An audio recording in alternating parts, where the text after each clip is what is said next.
Vision tours BD নিবেদিত পর্যটন শিল্প বিষয়ক আলোচনা অনুষ্ঠান পর্যটনের যশ দিগন্ত দেখার জন্য আপনাদেরকে স্বাগত জানাচ্ছি। আমি আবু রায়হান সুমন। আমাদের আজকের আলোচনার বিষয় ইউরোপ ট্যুর। ইউরোপ ভ্রমণ নিয়ে আমরা বিস্তারিত কথা বলবো। এ বিষয়ে কথা বলার জন্য আমাদের মাঝে উপস্থিত আছেন এক্সপ্রেস হলিডেজের স্বত্বাধিকারী জনাব জাকির হোসাইন। জনাব জাকির হোসেন, আমাদের মাঝে আপনাকে স্বাগত জানাচ্ছি। ধন্যবাদ। পর্যটনের 10 দিগন্ত অনুষ্ঠানে আমাকে আবারও আমন্ত্রণ জানানোর জন্য আপনাকে ধন্যবাদ। সাথে সাথে দর্শকদেরকে অভিনন্দন জানাচ্ছি। দেখতে দেখতে আরও একটি বছরের শেষের পথে। তো এবছর সব মিলে আপনার ব্যবসা কেমন গেল? আসলে আলহামদুলিল্লাহ, 2024 শেষ হয়ে গেল, 25 সাল দরজায় কড়া নাড়তেছে। এবছর তো আসলে রাজনৈতিকভাবে আমরা একটু ব্যাকএন্ডে ছিলাম। শুরুর দিকে 24-এর শুরুর দিকে নির্বাচন ছিল, তো এরপরে আবার জুন থেকে তো মোটামুটি দেশের যে অবস্থায় দেশ আগাচ্ছে, পুরো ক্ষমতারই পট পরিবর্তন হচ্ছে। সব দিক মিলে আলহামদুলিল্লাহ মোটামুটি হয়েছে আর কি। মোটামুটি ভালোই হয়েছে আলহামদুলিল্লাহ। যাক, মাশাআল্লাহ, আলহামদুলিল্লাহ। তো এমনি নর্মালি যা বিজনেস হলো, এর ভিতরে কোন দেশে আপনার বেশি ট্যুর হচ্ছে? আমরা তো বেসিক্যালি ইউরোপটাকে বেশি ফোকাস করি। আমাদের কাস্টমাররা ম্যাক্সিমামই ইউরোপের দিকে তাদের বেশি আর কি, ফোকাস বেশি। আচ্ছা, এমনি যে এই যে ইন্ডিয়ার ভিসা বন্ধ বা এই যে দুবাইয়েরও ভিসা বন্ধ, এটাতে কোনো আপনাদের বিজনেসে হ্যাম্পার হলো না কিছু? না, এটাতে তো বেসিক্যালি ইন্ডিয়া তো নর্মালি যারা ফ্রেশার তারা ইন্ডিয়ার দিকে ট্রাভেল করে, ইনিশিয়াল ট্রাভেলার যারা থাকে। আর দুবাই বন্ধ হওয়ার কারণে, হ্যাঁ, দুবাইয়ের বন্ধ হওয়ার কারণে আসলে দুবাই এবং টার্কিশ ভিসার এই প্রসেসিংটা একটু লেন্দি প্রসেস। জি জি জি জি। ভিসা রেশিও কম থাকে, তো ওটার কারণে ইউরোপের দিকে ফোকাসটা একটু বেশি থাকে, নর্মালি বেশি থাকে। আর ইউরোপে তো নর্মালি যারা একটু পশ কাস্টমার, যারা একটু লেভেল কাস্টমার, তারাই ট্রাভেল করে। তো আলহামদুলিল্লাহ ইউরোপের দুবাইয়ের ভিসা বন্ধ, আবার বললেন যে তুরস্কের ভিসা প্রাপ্তি তো প্রসেসিং টাইম বেশি লাগে বা কিছু জটিলতা আছে, এর জন্যই কি ইউরোপে আরো বেশি ট্যুর হচ্ছে? ব্যাপার কি এরকম হতে পারে? এটা একটা ফ্যাক্টর, এটা একটা ফ্যাক্টর। হ্যাঁ, যেহেতু একটা দিক বন্ধ হয়ে যায় তো আরেকটা দিক শুরু হয় আর কি। আচ্ছা, এখন ইউরোপ ভিসার ক্ষেত্রে একটা আমরা জটিলতার কথা জানি, যে অনেকে বলে কিভাবে প্রস্তুতি নিবে বা কি অবস্থা। জটিলতা আসলে ওইভাবে না, জটিলতা তো হইলো যাদের ডকুমেন্ট থাকে না তাদের জন্য জটিলতা কথাটা আসে। বাট ইউরোপে যারা ট্রাভেল করে তারা তো মোটামুটি তাদের সব ডকুমেন্টই ঠিক থাকে, তাদের ব্যাংক ঠিক থাকে, তারা ফ্রিকুয়েন্ট ট্রাভেলার। তো আহামরি কোনো প্রবলেম ফেস হয় না ইউরোপের ক্ষেত্রে।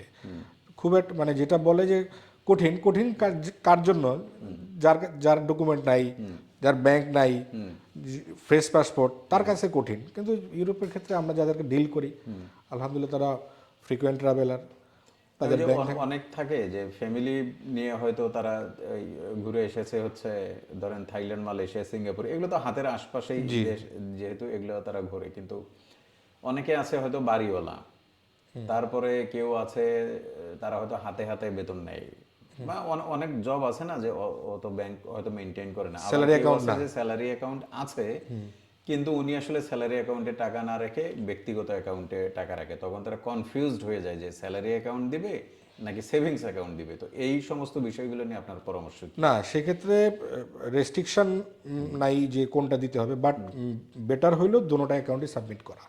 আচ্ছা, তার যদি স্যালারি অ্যাকাউন্ট থাকে সেটাও সাবমিট করা, বা ধরেন কেউ বিজনেস করতেছে তার তো কোম্পানি অ্যাকাউন্ট অ্যাভেলেবেল আছে, পার্সোনাল অ্যাকাউন্টও থাকে, এফডিআর থাকে, এভরি অ্যাসেট সে শো করবে।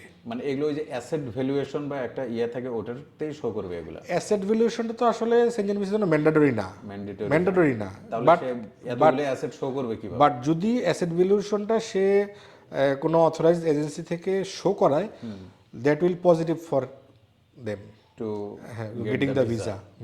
কারণ এটাতে তার পুরো অ্যাসেটের সামারিটা চলে আসে, এটা তার ভিসা প্রাপ্তির জন্য একটা সুবিধা, কিছুটা সহজ হয়। যারা ভিসা ইস্যু করবে তখন অনেকখানি সুবিধা, কিছুটা না, এটা ভাইটাল। বাট এটা কিন্তু রিকোয়ারমেন্ট ডকুমেন্ট না, অ্যাসেট ভ্যালুয়েশনটা কিন্তু আপনার সেনজেনের রিকোয়ার্ড ডকুমেন্ট না, চেকলিস্টে তাদের এটা পাবেন না আপনি, বাট এটা যদি আপনি অ্যাডিশনালি দেন এটা আপনার জন্য এটা নিয়ামক আর কি, অ্যাডিশনাল ফ্যাক্টর হিসেবে কাজ মানে ভিসা প্রাপ্তিতে একটা মারাত্মক সহায়ক হিসেবে কাজ করে, Huge, ডিসিশন huge, নিতে সুবিধা হয়। ওকে, huge. তো নরমালি আপনি কি ইউরোপের যে ট্যুরগুলো করেন এটা কি কর্পোরেট ট্যুর বেশি করেন নাকি ফ্যামিলি বা ফ্যামিলি ছোট টুরটা group? বেশি হয়, ফ্যামিলি টুরটা বেশি হয়, ফ্যামিলি টুরটা বেশি হয়। আচ্ছা, কর্পোরেট খুব একটা বোধহয় কর্পোরেটে হ্যাঁ হয়, খুব একটা হয় না, মানে হয় না বলতে বলা চলে না, হয় আচ্ছা, বাট কিন্তু family লার্জ group স্কেলে না, এগুলো বেশি লার্জ করেন। স্কেলে না, ফ্যামিলিটা হ্যাঁ, আমরা প্রাধান্য দিই আর কি।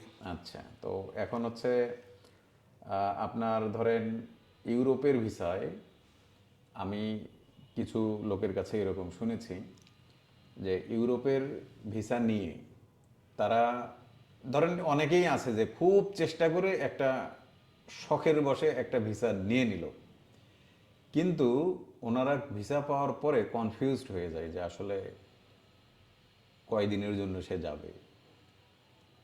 তার কাছে খুব ভালো থাকে না, ভিসা হয়তো ইউরোপ Knowledge থাকে ঘুরে না। আসতে কেমন খরচ হইতে পারে। তো আপনারা এইভাবে যে ইউরোপের যে প্যাকেজগুলো করেন ওগুলো কেমন প্যাকেজ হয় সাধারণত, কত দিনের?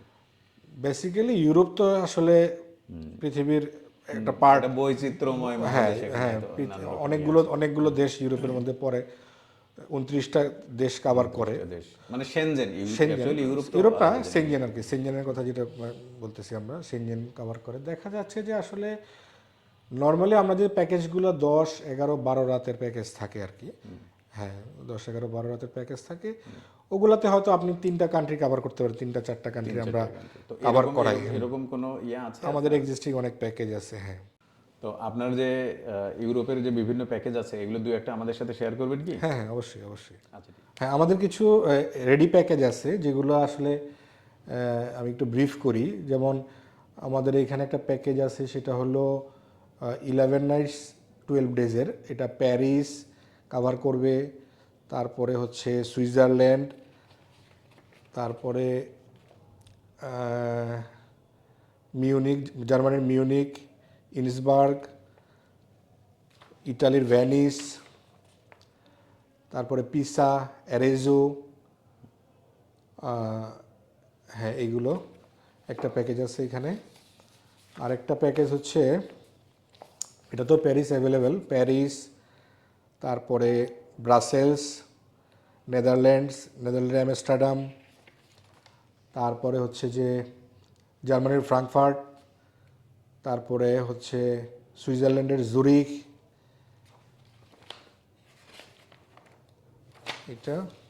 আরেকটা এক্সিস্টিং প্যাকেজ যেটা আছে সেটা হলো 8 নাইটস 9 ডেজের, এটা হচ্ছে সুইজারল্যান্ড কভার করে, তারপরে হচ্ছে যে মিউনিক জার্মানির, ইন্সবার্গ, তারপরে হচ্ছে ইটালির ভ্যানিস, তারপরে ইটালির পিসা, অ্যারেজো এবং রোম।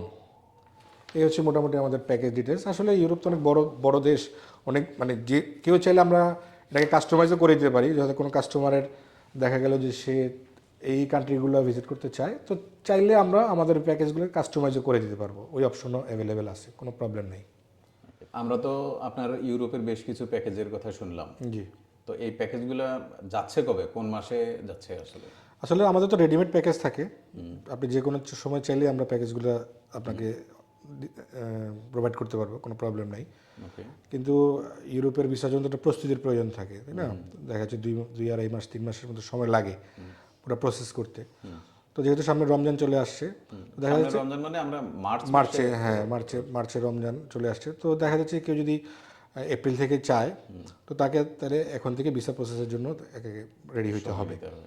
আচ্ছা, তার মানে এইগুলো হলো আপনার রমজানের ঈদের পরপর প্যাকেজগুলো, এগুলো আপনার। আমরা এটা, হ্যাঁ ঈদের পরে আমরা এটাকে, ওকে, এটা কি ঈদের পরে এই প্যাকেজগুলোই শেষ হবে নাকি এরকম প্যাকেজ আপনার এরকম প্যাকেজ সবসময় থাকে? সবসময় থাকে, এরকম প্যাকেজ রেগুলারই আমরা প্রোভাইড করি। আচ্ছা, তার মানে কোনো ফ্যামিলি যদি চায় যে এই সপ্তাহে যাবে না, যে 2 সপ্তাহ পরে কোনো যাবে, প্রবলেম নেই, কোনো কোনো সমস্যা প্রবলেম নেই, এনি টাইম। ও, তাহলে তো বেশ ভালোই।